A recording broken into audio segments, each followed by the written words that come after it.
Lagi yan po siyasak ng kapatid ko. Pagsabihan mo yung kapatid mo! Napakatigas ang ulo niyan! At kung ayaw nyo na tumirang dalawa dito, magsilayas na kayo! Ay naka!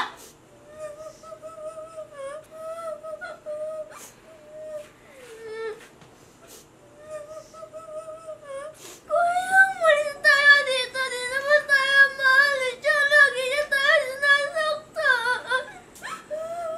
Galit lang yun, Tong. Saka, saan naman tayo pupunta? Wala na tayong pamilya. Wala nang umatay sila na ng tatay. Sila na lang tumangkot sa atin. Kaya, pagtisan mo na lang ha. Basta, umalis tayo dito. Ayoko na dito.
Balang araw, magiging maayos din ang lahat. Tutuparin natin lahat ng pangarap natin.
Tumayo ka na dyan!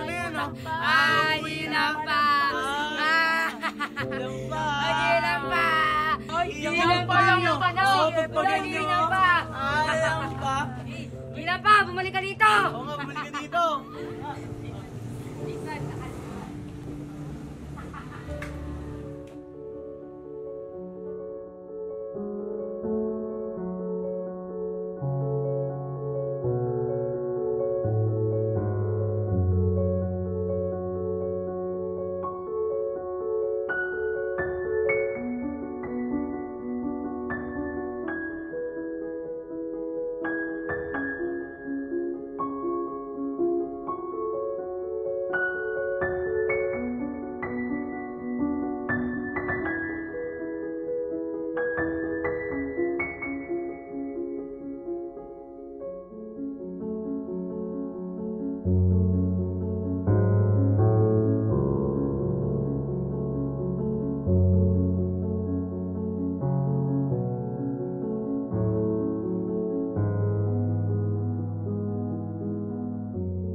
Hoy! Tignan yan! Utunin ko kayo!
Prize!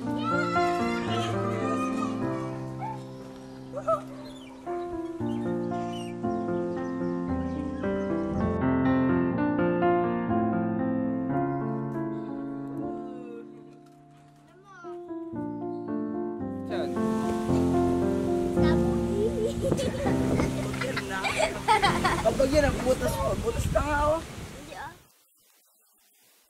Baboy, Tonton, tara sama kayo sa akin. May pupuntahan tayo. Saan tayo punta? Basta tara na. Pupunta tayo kay Mang Guste. Mang Guste.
Nabanggit sa akin ni Gio na wala na kayong mga magulang at sakali kayo nakatira. Eto. Maliit lang yung pwesto ko pero nagkakasya naman kami dito. Ikaw, ano ba kaya mong gawin? Kaya mo bang magpulot ng basura at magkalakal?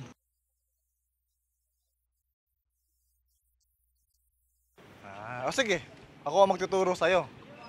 Tsaka, marami naman mga bata dito eh. Marami kang makakasama. At yung anak ko, ang siyang magtuturo sa'yo. Oh, ayun na pala sila eh.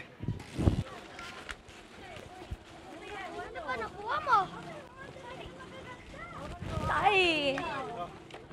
Kulot. Anak. Pati ikaw?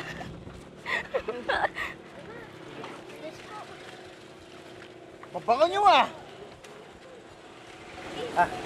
Anak ko, si Chichay. Chichay, si Buboy, ang tonton nga pala. Yung sinasabi ko mga kaibigan ko. Ah, sila ba yon? Sige bukas na bukas, agahan nyo, para naman makarami tayo.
Boy, ano gagawin mo dyan? Bibendo ko po. Tambak na eh. Hindi kasama yan. Bigay sa akin yan ni Gio. Gio po. Oo. Alam mo, halos araw-araw, dinadalan ako ni Gio ng babasahin para daw hindi ako naiinip. Kaya, yung pasubok, babasahin ng Iglesia ni Cristo. Yan nga, at sa sobrang dami, naiipon na. Tsaka alam mo ba, mabait yung batang si Gio eh. Kung ano-ano yung binibigay niya sa anak ko at saka sa mga bata dito. Napakamabuting bata niya. Sir, pwede ko po ba yung inalasan to? Yan. Oo naman, sige. Pero, itabi mo yung iba. Tapos, ingatan mo yan ha. Opo, salamat po.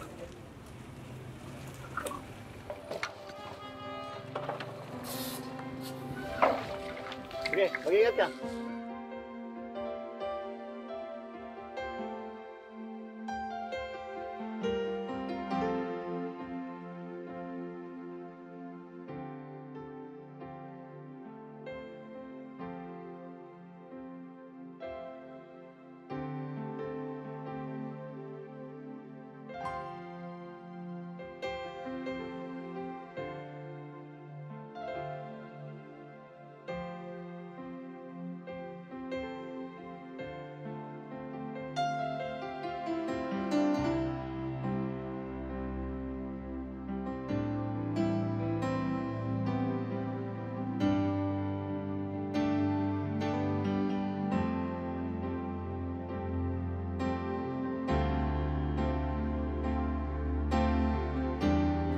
Ang lilinis naman nila.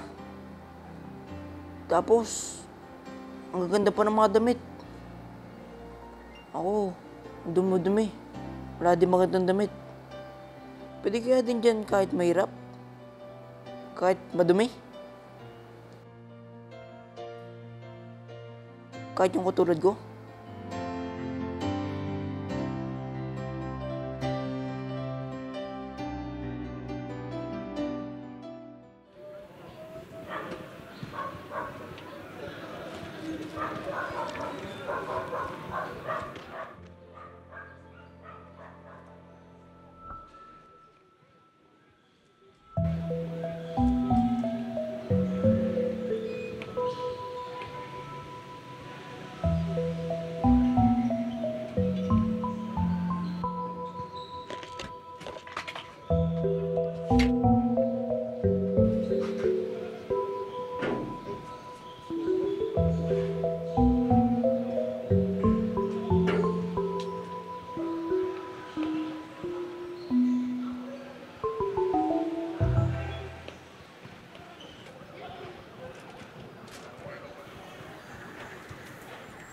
Anton, anong nangyari sa'yo? Ang init mo ah.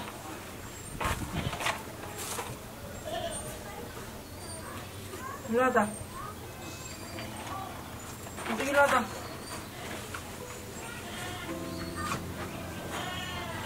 Punta hilata. Hindi mo alam. Ako po, pero kalak-alak ko po eh.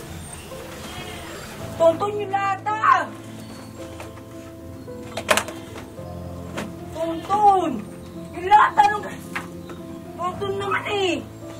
Ano po kasi kasalanan eh? Ano di mo kasalanan? Natutulog lang po kasi ako dito eh. Natutulog ka, dapat patayin mo!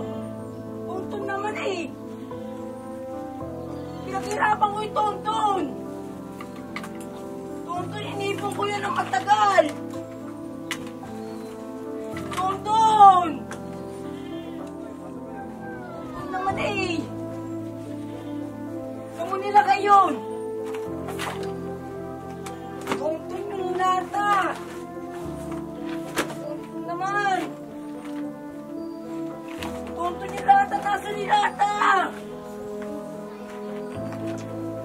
Tonton! Saan mo nilagay yung lata? Anong hawak-hawak mo? Hindi naman kahit kailan ka talaga.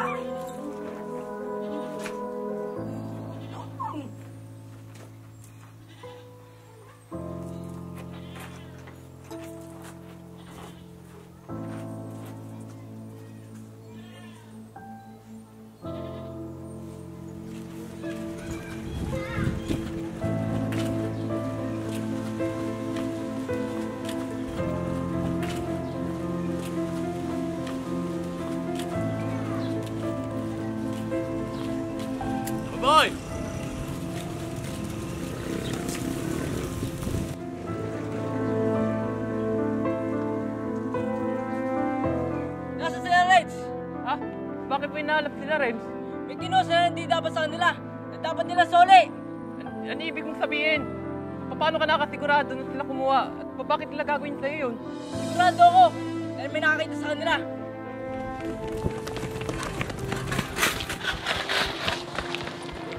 Uy, di ba tayo ni Kuya Buboy? Oo nga no. May mamaya sabihin natin. Sige, sige.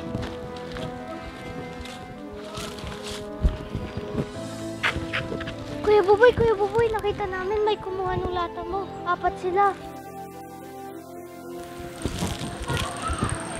Sila, Renz.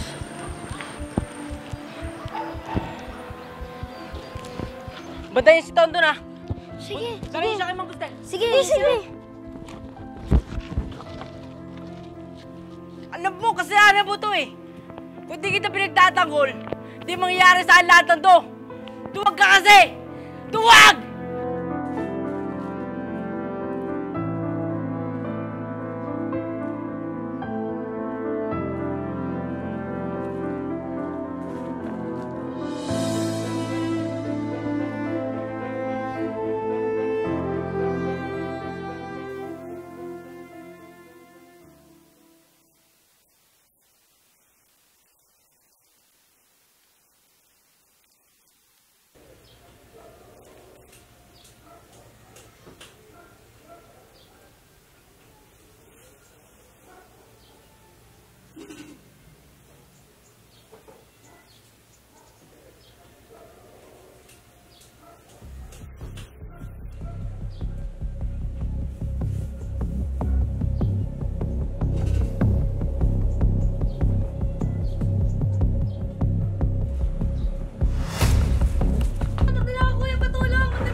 Kuya! Tama na! Uy! Tama na! Kuya, tama na, kuya! Tama! Tama na, kuya!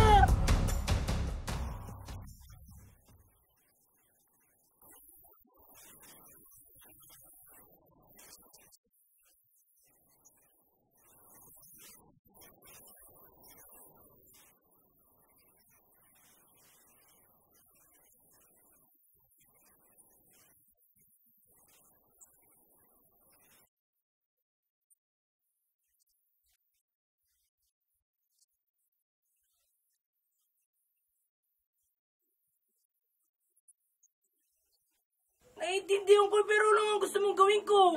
Pag nanakaw ako. Ang hirap kumita. Hindi ko alam kung paano kukuha ng pera.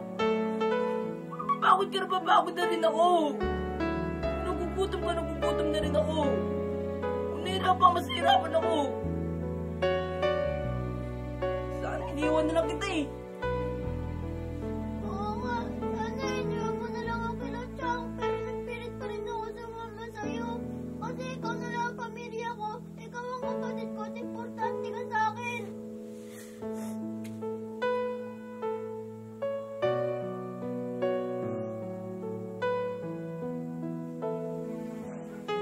Sorry na. Hindi ko na kasi alam kung anong gagawin ko eh.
no?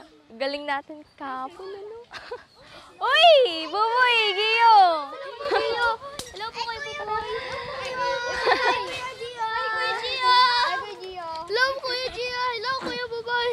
Buboy, Gio! Buboy, may bibigay nga pala si Tantan.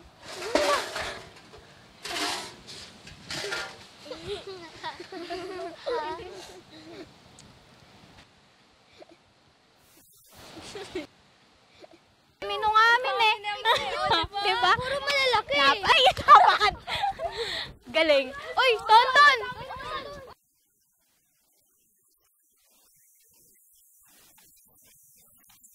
Oh, asan si Kuya? Si Kuya. Uy, ano na? Uy, malapit ka.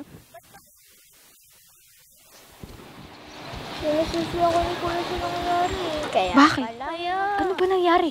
Ano ba nangyari? Yung sa lata ng kuya mo? Lata?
Sila nakita.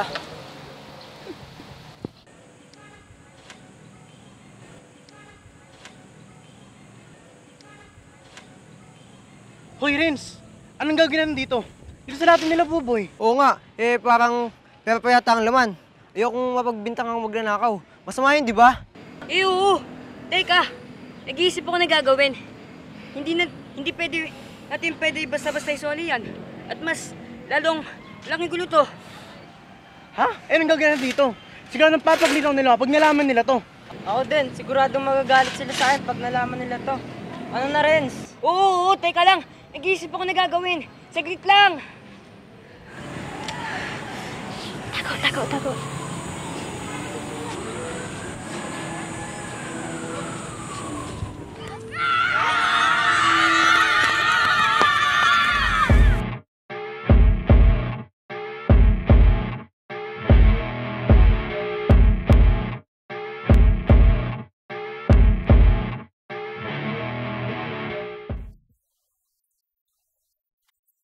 Hindi nyo ba alam masama kumuha ng gamit na hindi naman sa inyo? Ha? Lalo na kung pinaghirapan nyo na ibang tao!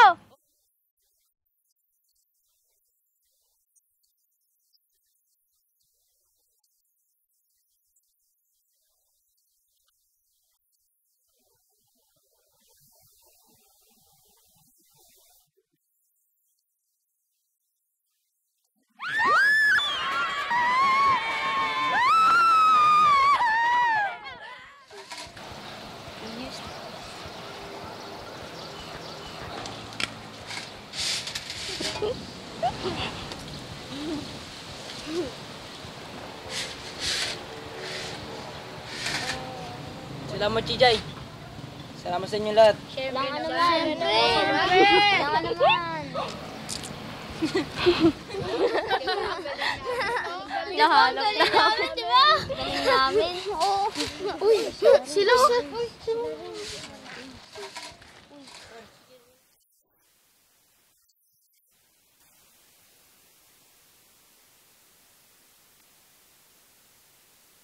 Kahit ano pang dahilan nyo, mali pa rin yung ginawa nyo. Kaya para hindi ko kayo sumbong sa mga magulang nyo, mag-sorry kayo kay Labuboy. Oo, sige. Sorry na. Pasensya na sa lahat.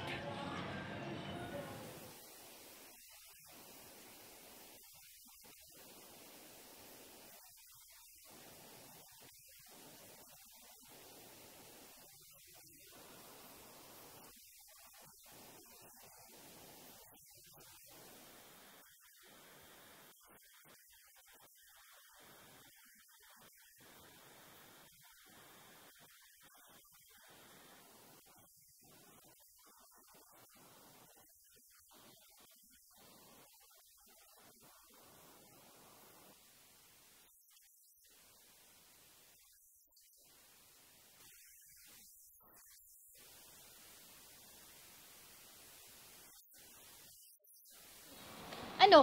Ganun na lang yon? Dapat sa mga yan, turuan ng leksyon. Ha? Paano? Bukas na bukas, agahan nyo gising para makarami tayo.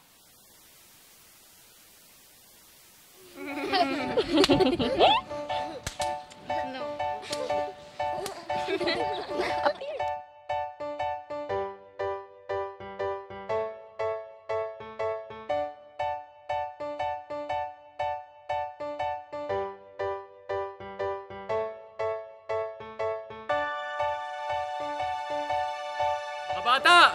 Tara! Merienda! Merienda tayo, bilisan nyo! Okay, Tio. Gawa namin. Tara!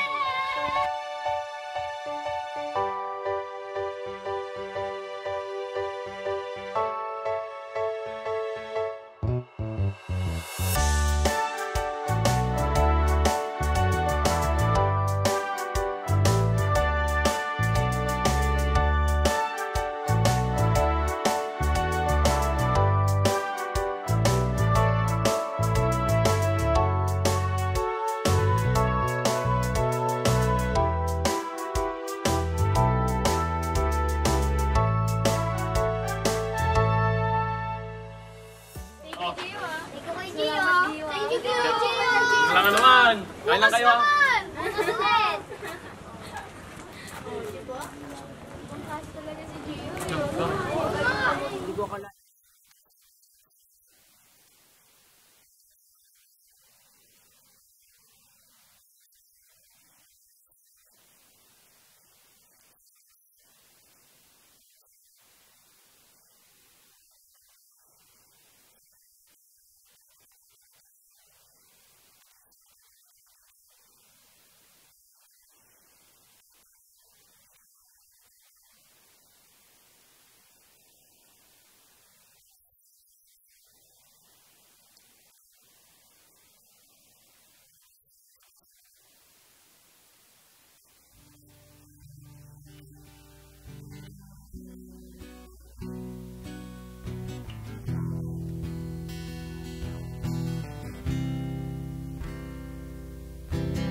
Sa buhay natin, di nawawala mga problema na nakaharap. Iba't ibang suliranin, bighati at tiisin. Yaudot na pangarap, dapat tuloy pa rin. Di lang ikaw ang nagtitiis, di lang ikaw ang nagdurusa. Sa marami nangyari sa aming magkapatid, papasalamat pa rin ako. Dahil nasa maayos na kaming kalagayan. Nanguli lamang kami sa aming mga magulang at dumaan sa maraming pagsubok. May mga taong handa pa rin tumulong sa amin. Handang tumanggap. Higit sa lahat, na pinagpapasalamat ko ay nahanap ko ang tunay na Diyos. Dahil sa pagsamba, nabigyan ng mas malalim na kahulugan ang buhay ko. Natutunan kong sumampalataya, magtiwala, at umasa sa magagawa ng Diyos sa buhay natin. Sa paraan laging manalangin at sumamba sa Kanya.